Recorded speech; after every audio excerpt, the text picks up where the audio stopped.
Welcome back to Havana Media. My name is Boniface, and as usual, I'm going to be your host for today.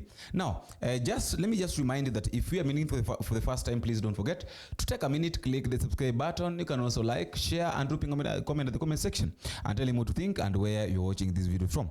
I've got two top stories to talk about. Story number one is about the wife of the former Deputy President, that is Dorcas Gachagua, or I don't know whether we should call her Dorcas Rigathe. That is Pastor Dorcas. Let me say Pastor Dorcas. Now, there is a statement that she made yesterday when they were in Makueni, and I want us to listen to it before I come back so that we can talk about it. Listen to her. Tulikuja na tukaongea na tukahubiri kabisa, tukasema hii serikali ya Kenya kwanza itakuwa serikali ambayo haitakuja kuharibu, itakuja kutengeneza. Lakini tunatoa apology kwa sababu siku ile unakutana na mtu huwezi jua mtu wa aina gani. Na ndio Biblia inasema the heart of the man is desperately wicked. But when you see somebody, you cannot tell the difference. When God elected and anointed King Saul, God himself, not a pastor, not a bishop, not a prophet, God himself, the creator of heaven and earth, he saw a man called Saul. And he said, this is a man, he's a good man, he's handsome, he's tall, and he is a good man, wise, he'll be able to lead Israel. But after a few days, God himself comes and says, I regret having made Saul the king. So if God can regret having elected someone or anointed someone and even appointed him over his special people, who is a pastor, so we can make a mistake. But a mistake is bad if you repeat it because it becomes a sin. So this time, as you are saying, we are going to look and we are going to pray and we are going to make sure when we are talking, this time God will guide us with his wisdom. Now, that is Pastor. She's talking about King Saul, giving a narrative of King Saul. I think she's trying to refer to William Samoei Ruto as the King Saul that is in the Bible. Now, there are a few questions that I want to ask, just concerning, just from that statement that she made. I've got around 3-4 questions to ask. Question number one. Now, right now is when they are seeing that William Samoei Ruto is King Saul. Why didn't she say these things during the time that her illegal office was receiving billions of money? Remember, there's a time that the first lady had got an office, the second lady had got an office. I don't know, even the wife of Prime Cabinet Secretary also had an office. So all these these women had got offices. Now my question is this: why is it that right now, when she's out of the government, that is when she's realizing that William Ruto is like King Saul, is ruling like King Saul? Of course, okay, automatically we know very well that things are not working on maybe to them the way they expected. That is number one. So the question number one: why is it that during the time that her office, her illegal setup office, was receiving billions of money, she was not seeing William Ruto as King Saul? That is number one. Question number two: when they were in government, when the husband was moving around with the convoy, enjoying, abusing others, and why is it that time she was not seeing the bad side of William Ruto? Question number three: during the time that people were being killed, during the time that the Gen Zs were being murdered, during the time that even during the Githurai massacre, why didn't she see these things, that William Ruto is King Saul, is killing people for the sake of protecting his kingdom, or for the sake of protecting himself being in power? Right now, after being taken out of power, that is when she's realizing that William Ruto is like King Saul. So are you saying these people think that we Kenyans are very stupid and that we Kenyans are not seeing things that are happening the way they should happen? I think that is now where they're missing the point. They think that we Kenyans will just see some of the things and keep quiet. That is not the case. Now, story number 2 is about Senator Manzo. Senator Manzo have said something also about King Saul. I don't know why, by the way.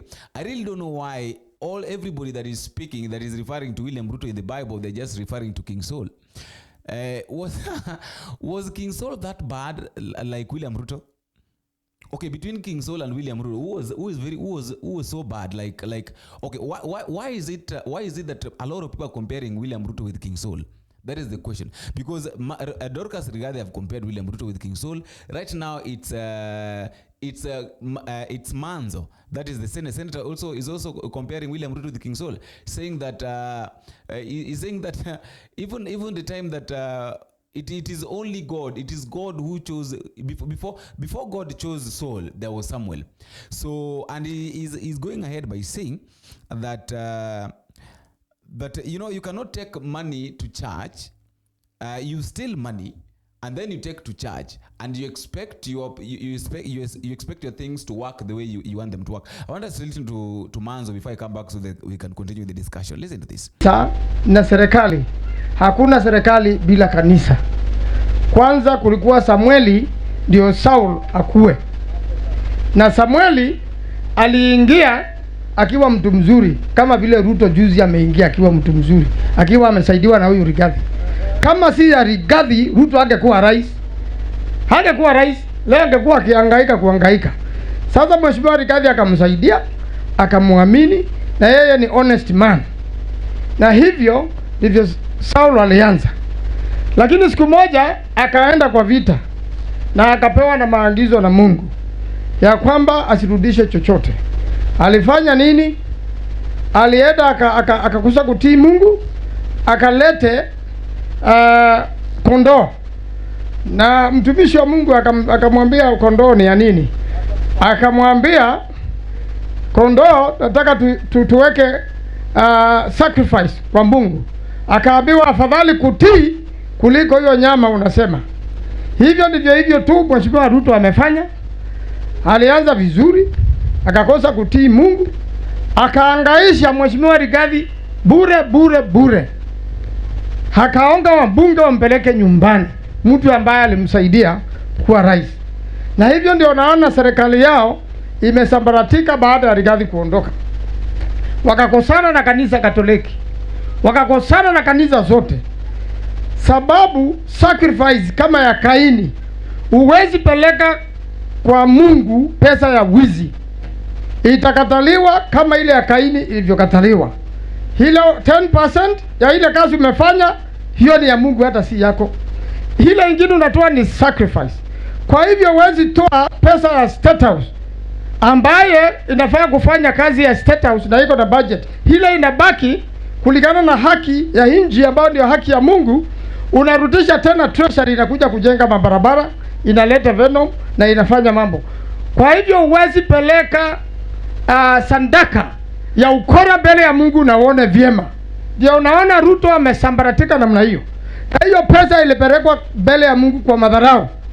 Pia huwezi peleka pesa kwa madharau. Ni kama bishop alitupiwa. Mungu si maskini na hakuna watu wako na baraka kama. Now that is Senator Manzo is saying that you cannot take corrupt money or corrupt offerings in church and expect things to work on well with you. It cannot work. It is impossible. It is impossible for you to take the corrupt money in church, and I think he's referring to the 5 million that William Ruto took to church. The 5 million, of course, we know very well that it was not William Ruto's money. It was money that was meant to do something other than being taken to church. But William Ruto decided to go and impress people in church by taking the money to them. And Manzo goes ahead and says there is also a statement that he made. He said that the problem is that Mutuse. William Ruto lied to Mutuse by telling Mutuse that you help us take the motion to parliament of impeaching Rigathe Gachagua, and then we will help you build roads in your own constituency, something that is not going to work. You know, I really don't know why some these politicians normally think that things will only work out the way they want them to work out. After all, guys, that is all I have for today. Let me also know what you think in the comment section. But just a reminder, if you are meeting for the first time, don't forget to take a minute, click the subscribe button. You can also like, share, and drop a comment in the comment section and tell me what you think and where you're watching this video from. Until we meet again, I've been your host, Boniface Owino. Bye bye.